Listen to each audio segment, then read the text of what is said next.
Hey guys, welcome back to my channel Hridayraj ICSE. और मेरा नाम है हृदयराज और मैं एक ICSE class 10 to 11th moving student हूँ। और मैं अपना करियर पीसीएम से परस्यू करना चाह रहा हूँ और मैं आईएससी बोर्ड का स्टूडेंट अब बनने वाला हूँ कुछ टाइम में, expecting a percentage of 85 plus. और आज मैं आपके साथ एक बहुत रिलेटेबल और बहुत प्रैक्टिकल टाइम टेबल शेयर करने वाला हूँ, जिससे आपको मतलब कुछ बेनिफिट होगा अगर आप उसे सिंसियरली फॉलो करते हो तो। ठीक है। और मैंने बहुत मतलब प्रैक्टिकली बनाया है, बहुत मद्देनजर रखते हुए बनाया है स्टूडेंट्स को, क्योंकि स्टूडेंट्स जो होते हैं मतलब कई लोग उनसे कहते हैं कि ये कर लो वो कर लो, बट वो स्कूल टाइम में कहते हैं स्कूल टाइम में तुम नहीं कर पाते। तो मैंने स्कूल को मद्देनजर रखते हुए बनाया है, तो प्लीज़ पूरे वीडियो को देखिएगा। चलिए आप टाइम टेबल की ओर चलते हैं। तो चलिए गाइस, अब कंटिन्यू करते हैं अपने टाइम टेबल के संग। और मैंने आपके लिए स्पेशली डिज़ाइन किया है with respect to your school time table, क्योंकि मुझे पता है अब तो 10th है तो ज़्यादातर बच्चे स्कूल जाएंगे ही जाएंगे, इसलिए मैंने एकदम स्कूल को मद्देनजर रखते हुए ये टाइम टेबल आपके लिए डिज़ाइन किया है। सबसे पहले तो अपना दिन को इंटेंशन के साथ स्टार्ट करिए कि पढ़ना तो है ही, मगर इस तरीके से पढ़ना है कि आपका फोकस बढ़े और आपका स्ट्रेस कम हो। यूँ नहीं कि बस पढ़े जा रहे हैं, स्ट्रेस होता जा रहा है, फोकस कहीं लग नहीं रहा कॉन्सेप्ट पे ढंग से। इसको मद्देनजर रखते हुए पढ़ें आगे। हाँ, तो मैंने आपके लिए जो परफेक्ट रूटीन है इसके बाद आएगा with respect to school timings. मैंने यहाँ पर भी अच्छे से लिखा हुआ है और ये आपके रिस्पेक्ट टू स्कूल टाइमिंग्स ही होने वाला है। तो चलिए आप कंटिन्यू करते हैं। सबसे पहले तो सब्जेक्ट्स को डिवाइड कर लीजिए आपने 3 सब्जेक्ट। जैसे न्यूमेरिकल आपका प्योर न्यूमेरिकल मैथ्स हो जाता है, और थ्योरी में आपका history, civics, geography, biology, English, Hindi और any other regional language if you have. और कंप्यूटर, वैसे कंप्यूटर को थ्योरी में नहीं डाल सकते, बहुत कम थ्योरी होती है, बट जो भी है। और मिक्स्ड में जिसमें दोनों होते हैं, तो केमिस्ट्री में हल्का फुल्का है, और फिजिक्स में तो होते हैं अच्छे खासे लेवल के न्यूमेरिकल्स, और मैथ्स में तो प्योर न्यूमेरिकल है तो वो न्यूमेरिकल की कैटेगरी में। तो इस तरीके से मिक्स थ्योरी और न्यूमेरिकल आप डिवाइड कर लीजिए। तो चलिए अब आगे कंटिन्यू करते हैं। तो सबसे पहले आपको देखो थोड़ा सेक्रीफाइस करना पड़ेगा कि आपको 5 बजे उठना पड़ेगा। मैं पर्सनली खुद बताऊँ, मैं 4:30 से लेकर 5:30 के बीच में उठ जाता था, मतलब 5 बजे भी इस टाइम पे मैं उठ जाता था, क्योंकि अब देखो पढ़ना तो होता ही था। सुबह उठ के 1 घंटा या 1.5 घंटा पढ़ लोगे, बढ़िया एकदम पढ़ाई हो जाती है, मज़ा आ जाता है। सुबह सुबह मोटिवेशन आ जाती है कि सुबह सुबह पढ़ के आए हैं, मतलब वो अलग ही फीलिंग होती है कि तुम टीचर्स को पहली बार में ही जवाब दे पा रहे हो। जब टीचर पूछ रहा है और तुम जवाब दे रहे हो, तो तुम्हें ये कैसे पता लगेगा? तुम्हें बुक रीडिंग से पता लगेगा। बुक रीडिंग बहुत अच्छे तरीके से करनी है। तो फिर अपने तुम 1-1.5 घंटा पढ़ लो। अगर 5 बजे उठ जाते हो तो बहुत ही अच्छी बात है, तुम आराम से 1.5 से 2 घंटा पढ़ सकते हो। मैं यहाँ अज्यूम करके चल रहा हूँ, तुम्हारा स्कूल की टाइमिंग है 7:40, ठीक है, क्योंकि ऑलमोस्ट यही टाइम रहता है, 7:40 8 इस तरीके का टाइम रहता है। तो बहुत मतलब अच्छी तुम्हारी तैयारी हो सकती है, क्योंकि 40-50 मिनट्स बहुत होते हैं एक स्टूडेंट के लिए तैयार होने के लिए। तो अब चलो आगे कंटिन्यू करते हैं। तो देखो अब तुम्हें कुछ नहीं करना, अब तुम्हें बस स्कूल से वापस आना है, आराम करो 4 बजे तक, ठीक है। फिर अपनी अगर तुम्हारी ऑफलाइन कोचिंग है तो ऑफलाइन कोचिंग जाओ, और अगर नहीं है तो अपनी ऑनलाइन कोचिंग या ऑनलाइन क्लासेस जो भी हैं, फॉर एग्जांपल पीडब्ल्यू के बैचेस हैं, या फिर वेदांतु, आईसी अकेडमी जो है, इन सब के जो कोर्सेज हैं उनमें अगर तुम्हारी क्लासेस हैं तो वो अटेंड करो। और अगर कुछ नहीं है तो सेल्फ स्टडी करना शुरू अभी से ही कर दो, ठीक है। तो जितने बजे तक भी तुम्हें ऑफलाइन कोचिंग, अब जैसे मैंने इसमें इस अकॉर्डिंग ही बनाया था कि तुम्हारी अगर ऑफलाइन कोचिंग है, अगर ऑनलाइन कोचिंग है तो भी तुम्हारे पे कई हद तक लागू हो जाएगा, बट अगर तुम्हारी कोचिंग नहीं है तो ये थोड़ी दिक्कत की बात है। अगर तुम खुद पढ़ लेते तो फिर तो कोई दिक्कत है ही नहीं। तो फिर क्या है, तुमको बस पढ़ना ही तो है, तुम खुद तो पढ़ ही सकते हो आराम से। तो चलिए फिर अब जो भी है आपका अपने हिसाब से डिसाइड कर लीजिएगा। अब फिर कोचिंग से वापस आ जाओ अपनी, या तो तुम आराम कर लो, जैसे अगर तुम 6:30-7 बजे तक आ गए तो आराम कर लो या खेलाओ 1 घंटा।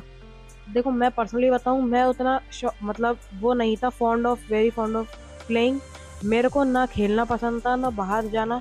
मैं बस थोड़ा बहुत अपना बाहर जैसे घूम आना या फिर वॉकिंग वगैरह करना वो मुझे पसंद था, वो मैंने किया भी था, तो वो मुझे सही लगता था। मगर मैं खेलने वेलने नहीं जाता था जहाँ तक है। अब ठीक है, अब वापस आने के 8 बजे तक जो भी करना है तुम्हें 8 बजे तक करना है, फिर वापस आ जाओ, 1 घंटा लगा कर पढ़ो।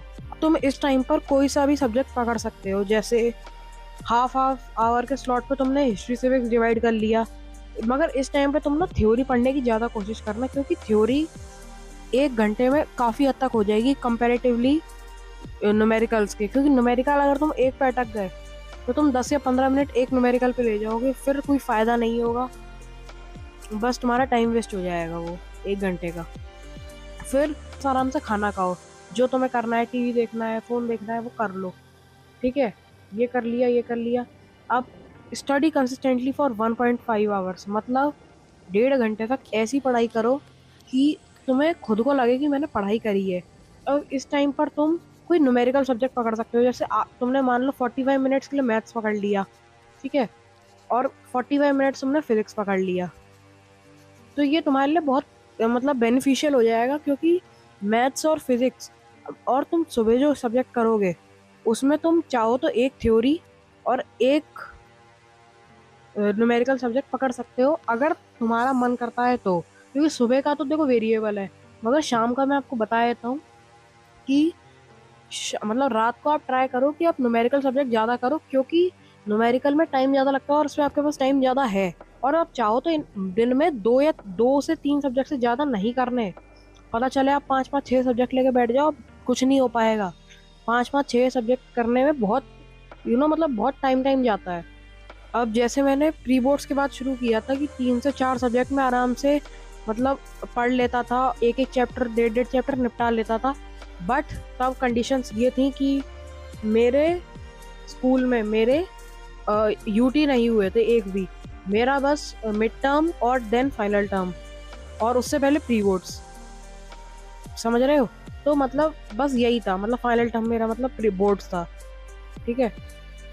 तो हाँ, मेरा आराम से हो गया। बट कई बच्चों के स्कूल में मुझे पता है प्री बोर्ड यूटीज भी होते हैं प्री बोर्ड से पहले और मिड टर्म से पहले, तो उनको थोड़ा सा मतलब दिक्कत हो सकती है। बट मैंने जो किया था मैं वो अपना पर्सनल एक्सपीरियंस बता रहा था।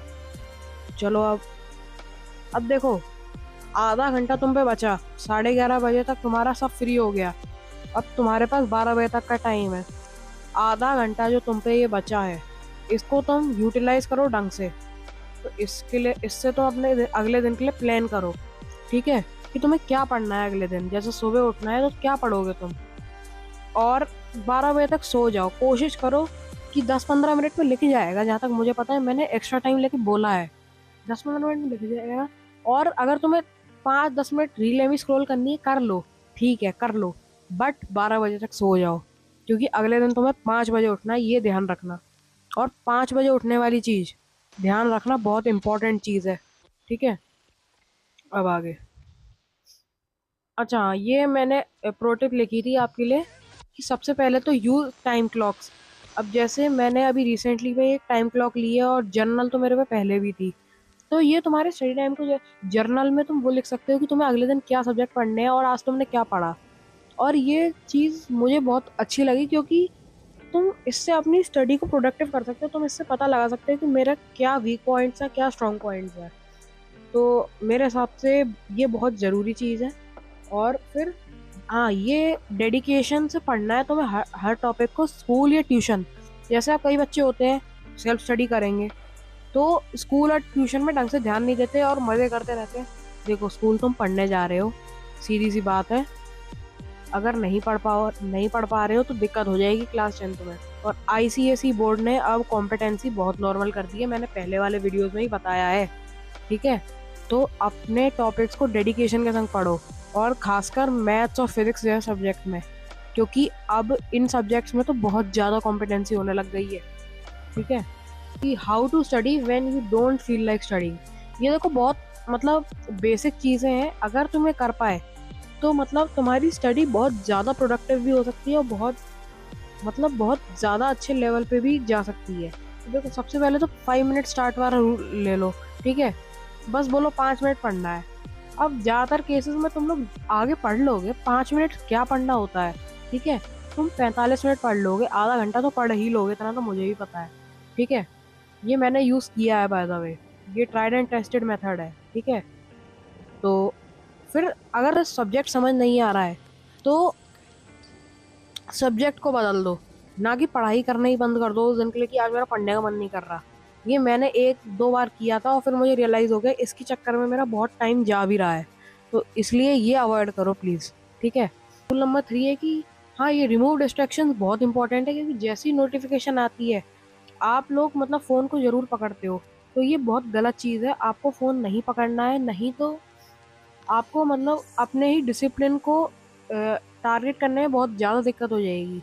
अपने डिसिप्लिन, डेडिकेशन और पेशेंस सब भूल जाओगे और आप जैसे ही नोटिफिकेशन आई तो आप डूम स्क्रॉलिंग करने लग जाओगे। फिर बस आपका टाइम चला गया, आपको पता भी नहीं लगा, 2 घंटे बीत चुके हैं। आप गिल्ट में फंस जाओगे, आप गिल्ट ट्रैप हो जाओगे। तो please remove distractions from your life, ठीक है। और नाउ स्मॉल टारगेट्स। अब ये देखो, ऐसा मत करना कि एक दिन में तुमने पकड़ लिया, मुझे मान लो 5 चैप्टर खत्म करने हैं। भैया ये आप तब कर पाओगे जब आपने पूरी बुक पढ़ रखी है। अभी आप क्लास 10th में आए हो, अभी जा नहीं रहे हो, ठीक है। तो अभी मतलब ऐसा मत करो कि हम 5-5 चैप्टर कर रहे हैं, 2-2 चैप्टर कर रहे हैं। ऐसे करो कि मतलब जैसे अगर आपका बहुत पढ़ने का मन कर रहा है तो एक चैप्टर पूरा पकड़ो और ख़त्म करके मानो उसे, ठीक है, एक सब्जेक्ट का। और अगर आपका पढ़ने का मन नहीं कर रहा है तो उसके सर्टेन टॉपिक, जैसे इसमें तो मैंने 1 या 2 टॉपिक लिखा है, बट इससे ज़्यादा हो जाएंगे अगर आधे घंटे ही पढ़ोगे तो 2 से 3 टॉपिक आराम से कवर हो सकते हैं, 2 तो हो ही जाते हैं जहाँ तक मुझे पता है। तो आराम से आप स्मॉल टारगेट्स इस तरीके से अपने स्टडी टाइम को बहुत अच्छे से यूटिलाइज कर सकते हो, ठीक है। चलिए गाइज, ये एंड हो चुका है, तो thank you and subscribe to my channel Haider ICSE। और मैं लिंक डाल दूंगा, मैं पिछली बार शायद डाल नहीं पाया था टेलीग्राम का लिंक, मैं इस बार कोशिश करूंगा, मैं डाल दूंगा। तो आप प्लीज़ मुझे उस पर फॉलो कर लेना, जितने ही वीडियो शॉर्ट में डालता हूँ उन सब का नोटिफिकेशन आपके पास आती रहेगी।